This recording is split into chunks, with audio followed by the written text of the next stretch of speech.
peranan ribat melawan penindasan. Ya. Di tengah periode yang penuh penindasan ini, Mulkan Jabriyah dan tekanan ini, Nabi Muhammad SAW menasihati kaum muslimin yang taat untuk berpegang teguh pada apa yang telah mereka dirikan dan untuk terlibat dalam ribat.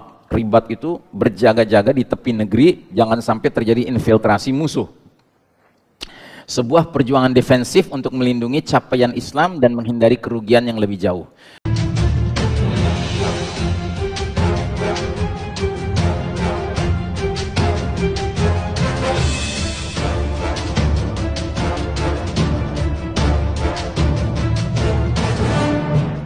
Gaza merupakan contoh nyata dari prinsip ini. Ya.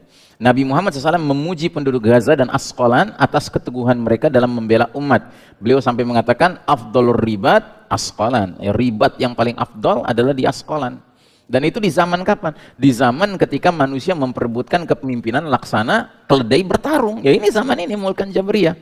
Makanya saya juga membahas kan, waktu kita masih rame membicarakan Tufanul Aqsa, itu ada bahasan tentang hadis Asqalan. Ya, karena memang inilah bentuk perlawanan kepada Mulkan Jabriyah. Makanya Tufanul Aqsa yang berlangsung 2 tahun 2 hari dari tahun 2023 sampai 2025 kemarin ini adalah titik balik. Ya, kita boleh bersangka baik bahwa kita ini sedang berada di titik balik ya, dari era Mulkan Jabriyah menuju fase khilafah ala minhajin nubuwah, insyaallah taala ya. Jadi karenanya kita tidak boleh sedikit pun meragukan bahwa tahrir Baitul Maqdis itu tidak akan lama lagi, insyaallah tidak akan lama lagi. Ya bahkan pendiri Hamas itu Syekh Ahmad Yasin sendiri sudah berani melakukan sebuah prediksi kehancuran Israel itu tahun 2027 ya. Ya kita tidak boleh menganggap ucapan dia pasti benarnya, tidak boleh. Tetapi ternyata ada argumentasi yang cukup kuat membuat angka 2027 itu jangankan umat Islam, orang Zionis Yahudi saja sangat takut dengan prediksi itu. Kenapa? Karena di kalangan orang Yahudi mereka punya yang namanya kesialan setiap 8 dekade. Ya, jadi kesialan setiap 8 dekade itu muncul. Dan memang 2027 itu persis 8 dekade, 80 tahun semenjak berdirinya negara Israel. 1948 kalau ditambah 80 tuh 2028, ya 2027 mungkin mulainya, begitu. Ya, jadi itu di satu sisi. Nah di lain sisi, kita sendiri harus punya keyakinan kuat bahwa janji Allah, janji Rasul itu pasti terpenuhi. Dan janjinya setan, dalam hal ini Netanyahu itu pasti tidak akan terpenuhi. Ya kan Netanyahu kan pede sekali menyebarluaskan janjinya. Ya, tampaknya saya ini ditunjuk untuk menjalankan tugas mulia yang sifatnya politik dan spiritual, yaitu mewujudkan Israel Raya yang akan membentang meliputi wilayah Mesir, Jordan, Suriah, Lebanon, Irak, Madinah.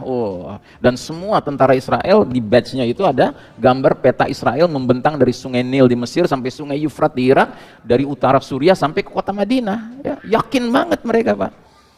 Dan cilakanya sebagian umat Islam percaya juga itu bakal terwujud.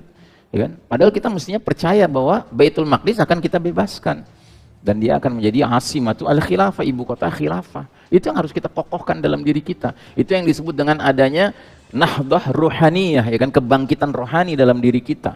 Ya, jangan kita menjadi umat yang akhirnya letoy gitu, mengalami psychological defeat, ya kan, kekalahan secara psikologis karena dahsyatnya promosi, dahsyatnya narasi, dahsyatnya buzzer-buzzer mereka. Gitu. Nah, makanya sebenarnya inti perjuangan di dunia ini cuma 2 saja. Atau kita terlibat dalam dakwah ilallah, atau kita terlibat dalam dakwah ila abwabi jahannam, itu saja. Ya, atau kita ngajak orang ke jalan Allah, atau kita ngajak ke pintu-pintu neraka. Silahkan mau pilih yang mana. Cuma ada 2 ajakan. Gitu. Baik, nah jadi ribat ini peranannya luar biasa dalam melawan penindasan, termasuk dalam menjatuhkan Mulkan Jabriyah ini. Dan Masya Allah sekarang di masyarakat barat, ya, rakyat kebanyakan sudah pro-Palestina dan anti dengan Zionis Israel. Tapi karena penguasanya itu Mulkan Jabriyah, semuanya justru penguasanya makin kencang membela Zionis. Gitu. Ya, coba lihat.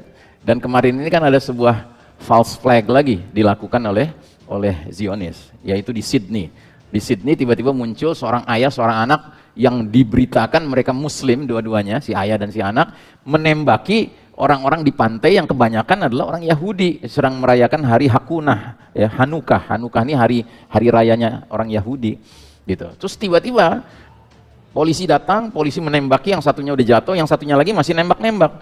Dia dijatuhkan sama seorang laki-laki, yang laki-laki ini namanya Ahmad Al-Ahmad, Muslim. Dia mengambil alih senjatanya dan akhirnya dia bisa menjatuhkan orang yang kedua ini ya. Dan dia sekarang jadi hero. Netanyahu tiba-tiba ngumumin kalau laki-laki ini Yahudi katanya. Wow, ini kepahlawanan Yahudi, padahal bukan Muslim ini. Ini Muslim. Nah, jadi jamaah sekalian rahimakumullah, peristiwa ini sedang bergulir di viral ya di media massa, dan masyarakat barat itu makin tersadarkan, oh ternyata orang Muslim tuh sangat baik ya dan sangat berani gitu. Ya, orang lagi membantai orang Yahudi, justru orang Muslim yang melindungi, yang menyelamatkan gitu. Dan ternyata ayah dan anak ini yang katanya Muslim, ternyata mereka mantan anggota IDF gitu, nyamar jadi Muslim untuk menjelek-jelekan umat Islam gitu. Nah, jadi false flag seperti ini udah nggak laku sekarang semenjak 9/11 ya kan. Israel udah makin babak belur, wajahnya coreng-moreng ya. Nah, Gaza berdiri sebagai model ketahanan yang mewakili semangat ribat dalam menghadapi penindasan yang tidak henti-hentinya. Meskipun menghadapi kesulitan yang luar biasa, penduduk Gaza mempertahankan tanah, iman, dan kehormatan mereka yang menjadi pengingat kuat akan nasihat Nabi Muhammad SAW untuk melawan tirani dan menjaga garis pertahanan hingga keadilan tegak kembali. Ya. Perjuangan yang sedang berlangsung mengingatkan kita akan kebutuhan mendesak adanya persatuan, ketahanan, dan pemulihan kembali model pemerintahan yang berakar pada keadilan dan penerapan syariat. Dan Masya Allah ya, kita terharu sekali mendengar bagaimana rakyat Gaza yang sampai sekarang masih menderita, dan mereka sekarang lagi ngalamin musim dingin yang sangat mematikan ini musim dinginnya ya. Itu mereka di tengah-tengah penderitaan mereka ada kabar mereka ngirim dana ke Aceh, Masya Allah, belasan juta rupiah ya, dalam keadaan sulit Pak mereka. Ini kan tamparan keras kepada pemimpin Konoha gitu ya, kalau dia masih bisa ngerasain tamparan gitu ya kan. Tapi ini tamparan keras ya, mestinya malu sekali gitu, shame on you. Yang keenam, persiapan intervensi ilahi dan pembaruan. Nah, jadi dari ribat yang dilakukan Gaza ini, kita semua sudah harus mempersiapkan diri akan intervensi ilahi atau tadakhul rabbani dan pembaruan situasi dan kondisi. Hadis-hadis Nabi Muhammad SAW meramalkan akan tegaknya kembali khilafah ala minhajin nubuwah yang mengikuti metode kenabian yang melambangkan kembalinya nilai-nilai khilafah rasyidah yang mewujudkan musyawarah, syura, akuntabilitas, dan penerapan syariat. Era Mulkan Jabriyah adalah periode yang ditandai oleh perpecahan masyarakat, kemerosotan moral, dan kezaliman yang merajalela. Warisan tirani yang ditandai dengan aliansi dengan kekuatan asing, materialisme, dan pengabaian prinsip-prinsip Quran telah meninggalkan dampak yang mendalam bagi umat Islam. Membangun kembali model pemerintahan berdasarkan metode kenabian menuntut kita untuk menghadapi tantangan-tantangan ini sembari menimba kekuatan dari petunjuk Rabbani serta janji-janji nubuah tentang kebangkitan. Hadis-hadis nubuah menyerukan kita untuk mempersiapkan diri secara spiritual dan moral, menyelaraskan upaya kita dengan visi nubuah tentang keadilan dan persatuan. Fase Mulkan Jabriyah adalah periode korupsi sistemik, kemerosotan moral, dan penindasan yang meluas. Namun fase ini juga mempersiapkan panggung bagi intervensi ilahi dan pembaruan sebagaimana disebutkan dalam hadis-hadis Nabi Muhammad SAW. Berbagai karakteristik fase Mulkan Jabriyah berfungsi sebagai peringatan sekaligus pengingat akan kemenangan keadilan yang akan datang berdasarkan prinsip-prinsip kepemimpinan yang diwujudkan oleh Nabi SAW. Meskipun era Mulkan Jabriyah penuh kegelapan, janji Allah tentang keadilan dan pembaruan tetap menjadi sumber harapan. Nabi bersabda, bumi akan dipenuhi dengan ketidakadilan dan tirani sampai tidak ada seorang pun yang mengucapkan Allah, Allah. Kemudian bumi akan dipenuhi dengan keadilan dan kesetaraan sebagaimana sebelumnya dipenuhi dengan ketidakadilan dan tirani. Di tengah berbagai cobaan ini, janji kenabian tentang Al-Mahdi menawarkan harapan bagi perjuangan untuk membangun masyarakat yang penuh keadilan dan persatuan. Nabi bersabda, seandainya hanya tersisa 1 hari lagi dunia ini, Allah akan utus seorang pria dari keluargaku, Ahlul Bait, yang akan memenuhi hari itu dengan keadilan sebagaimana sebelumnya dipenuhi dengan ketidakadilan. Kepemimpinan Al-Mahdi melambangkan puncak dari pemulihan khilafah yang menyatukan umat Islam di bawah model pemerintahan yang berlandaskan iman, keadilan, dan kasih sayang. Tantangan-tantangan yang dihadapi dalam rangka kebangkitan kembali khilafah, yaitu perpecahan, materialisme, hubud dunia, faksionalisme, dan campur tangan asing, bukanlah sesuatu yang mustahil diatasi. Tantangan-tantangan tersebut merupakan tahapan-tahapan dalam perjalanan nubuah menuju pemenuhan keadilan ilahi. Pembahasan ini menyoroti berbagai ujian yang diwariskan dari fase Mulkan Jabriyah sekaligus memperkuat harapan yang ditawarkan melalui jaminan nubuah kenabian. Perjalanan menuju pemulihan ini sulit dan penuh ujian. Tetapi dengan bimbingan janji Allah, perjalanan ini berpuncak pada era keadilan dan persatuan di bawah kepemimpinan Al-Mahdi. Pemulihan khilafah bukan sekedar transformasi politik, melainkan pembaruan spiritual yang menandai kembalinya iman, keadilan, dan rahmat ilahi kepada umat. Jadi, di era Mulkan Jabriyah ini, kita benar-benar merasakan betapa iman bukan menjadi tolok ukur. Ya. Tapi iman itu dikesampingkan. Iman itu sesuatu yang dipandang tidak penting, begitu ya. Tetapi ketika kita akhirnya masing-masing kita melakukan upaya pembaruan spiritual, ya, mengembalikan iman sebagai tolok ukur, maka kita akan menjadi unsur-unsur yang menjemput fase kelima nanti, insya Allah, ya. Nah, jadi janji kemenangan di dunia dari Nabi jelas sekali bahwa setelah era Mulkan Jabriyah yang keempat ini, para penguasa yang memaksakan kehendak, Nabi bersabda akan datang khilafah ala minhajin nubuwah, kekhalifahan yang sesuai metode kenabian. Nah, beberapa catatan penting, memahami bahwa fase keempat mempunyai kemiripan dengan fase pertama sebelum hijrah, yaitu perjuangan di Mekah, menerima realita pahit dengan sikap tawakal, sabar, dan istiqomah. Contohnya adalah hadis dialog sahabat Khabbab ibnul Arad dengan Nabi Muhammad SAW. Jadi, sahabat Khabbab ini sahabat yang mengalami penyiksaan oleh majikannya, musyrik Quraisy. Ya. Dia itu disiksanya dalam bentuk disuruh buka baju, kemudian dipanaskan batu bara, terus disuruh tiduran di atas batu bara itu, sehingga dagingnya itu terbakar. Ya. Dia menceritakan bagaimana aromanya kayak aroma sate gitu, daging dia terbakar. Ya. Nah, dia dipaksa untuk kembali syirik, tapi dia tidak mau, sehingga dia disiksa terus. Nah, dia suatu hari di kota Mekah nih, para sahabat banyak yang sedang disiksa, sebagaimana dia juga disiksa. Dia datangi Nabi yang sedang duduk bersandar di salah satu dinding Ka'bah. Terus dia bilang, ya Rasulullah, sahabat-sahabat engkau banyak sekali yang dianiaya, yang disiksa. Dia nggak cerita tentang dirinya, ya. Dia tahu, Nabi juga sudah tahu gitu. Apa enggak saatnya engkau mendoakan ya Rasul? Gitu.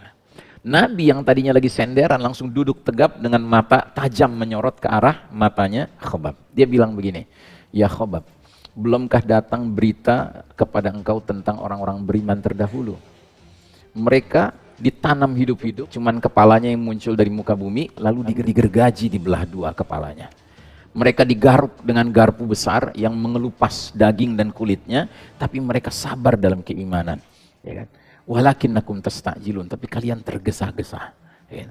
Artinya para sahabat itu bukannya nggak menderita, mereka menderita juga. Ya kan?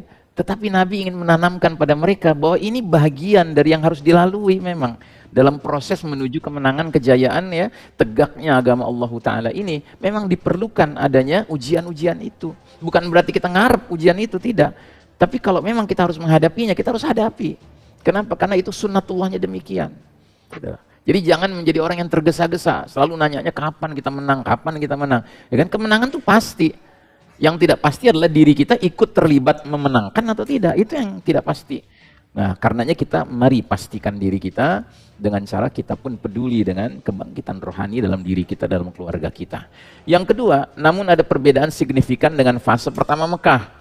Di fase keempat, umat Islam tidak hanya menghadapi musuh yang nyata, kaum musyrikin dan kafirin, namun ada musuh dalam selimut, yaitu kaum munafik. Ya, ini yang berat. Kalau di Mekah dulu, para sahabat itu semua mukmin, nggak ada satupun munafikun. Munafikun kan baru muncul setelah di Madinah, ya. Tapi di Mekah itu nggak ada munafikun. Gitu. Nah, sementara kita kondisinya kayak di Mekah, ya, Islam belum berjaya, gitu ya, yang berkuasa kaum kufar, Mulkan Jabriyah. Tetapi ada musuh satu lagi yang namanya kaum munafikun. Gitu. Makanya nanti salah satu fitnah yang akan kita hadapi menjelang Al-Mahdi muncul adalah fitnah Duhaima. Yang fitnah Duhaima itu, kata Nabi, salah satu cirinya adalah, ya, munculnya fustotain, dua kemah. Kemah keimanan tanpa kemunafikan dan kemah kemunafikan tanpa keimanan. Begitu, ya. Yang ketiga, karenanya kesabaran yang diperlukan mestilah kesabaran yang berlipat ganda, sebagaimana firman Allah dalam surat Ali Imran ayat terakhir, ayat 200. Ya ayyuhalladzina amanus biru wassabiru. Hai orang-orang beriman, bersabarlah kalian dan lipat gandakan kesabaran kalian. Ya. Jadi nggak cukup sabar standar umum, kita perlu kesabaran yang berlipat ganda. Dan sebelum kita mengalami ujian-ujian yang berat dari musuh-musuh Allah, coba kita lawan hawa nafsu kita. Dengan cara apa? Dengan cara kita mewajibkan diri tidak lagi menganggap sholat yang wajib cuma 5, tapi ada yang ke-6, apa itu? Sholat malam. Jangan pernah merasa kalau bangun pagi, pas azan subuh, alhamdulillah nggak terlambat subuh gitu. Enggak, udah terlambat. Kenapa nggak dapat sholat malam? Gitu ya. Kita harus menganggap sholat malam itu kayak wajib sekarang. Kenapa? Karena kalau kita mau menghadapi ujian-ujian yang berat, kita sudah harus punya bekal. Nah, bekal rohani kita ini udah cukup nggak hanya dengan sholat 5 waktu? Itu pun belum tentu selalu sholat 5 waktunya on time. Mungkin in time, masih dalam waktu, tapi zuhurnya jam 2:30 gitu ya. Gimana ceritanya? Ya. Nah, kemudian yang keempat, meyakini bahwa kejayaan Islam akan segera tiba, ya. Dan saya garis bawahi kata segera, kenapa? Karena relatif, relatif. Jangan kita nganggap masih lama, tidak. Segera kok, dekat ini insya Allah. Ya. Yang kelima, fokus pada binaul iman wa tauhid seperti generasi awal. Generasi para sahabat dulu di Mekah itu titik tekan dakwahnya, tarbiyahnya, taklimnya itu adalah binaul iman wa tauhid, mengokohkan iman dan tauhid terus. Yang keenam, fokus kepada tarbiyah pembentukan pribadi muslim dan keluarga muslim. Ya, semua kita harus make sure dalam keluarga kita ya kegiatan tarbiyah, ya, family ta'lim itu tegak gitu. Jangan kita menganggap bahwa yang penting kita masing-masing hadir di majelis ilmu, tidak. Tapi sebagai satu unit keluarga, ini harus ada pembinaan yang sifatnya kepada unit keluarga. Kalau kepala keluarganya nggak bisa mentarbiyah, ya datangkan ustadz yang bisa menyampaikan ilmu keislaman. Ya. Yang ketujuh, lindungi diri dan keluarga dari berbagai ghazwul fikri, perang narasi, perang opini, perang pemikiran yang dilansir musuh, terutama 5F ya. Faith ya, serangan-serangan pada keyakinan, akidah, serangan lewat makanan ya, serangan lewat fun ya, bersenang-senang, main game aja gitu berjam-jam, fashion, terus film ya, ini semua melalaikan begitu. Nah, food ini juga hati-hati ya. Kita mungkin nyari yang halal udah peduli, tapi nyari yang toib belum tentu. Banyak di antara kita yang doyannya mie lagi gitu kan, terus menganggap udah beres lah, udah makan gitu ya. Padahal penyakit semua ini, sumber penyakit. Gitu.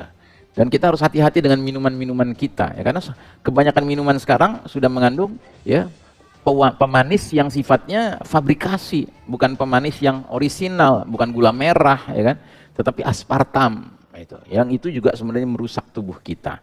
Ya.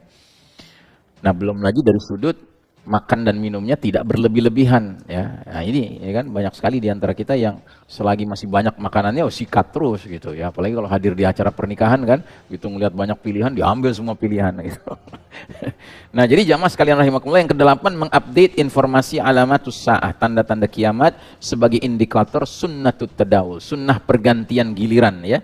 Kita ini insya Allah sedang beralih dari fase keempat menuju fase kelima. Jangan kita sampai tidak update ya dengan situasi dan kondisi. Ya apalagi kalau ternyata sudah ada panggilan untuk hijrah, panggilan untuk baiat kepada khalifah ya. Kita semua harus berpikir keras. Apakah kita nanti akan dipermudah Allah untuk bisa ikut membaiat khalifah? Ya jangan sampai khilafah sudah berdiri kita belum gabung juga. Gitu ya kan, sayang sekali padahal kita hidup di zaman sudah beralih ke fase kelima. Baik, nah sebagai bagian yang terakhir,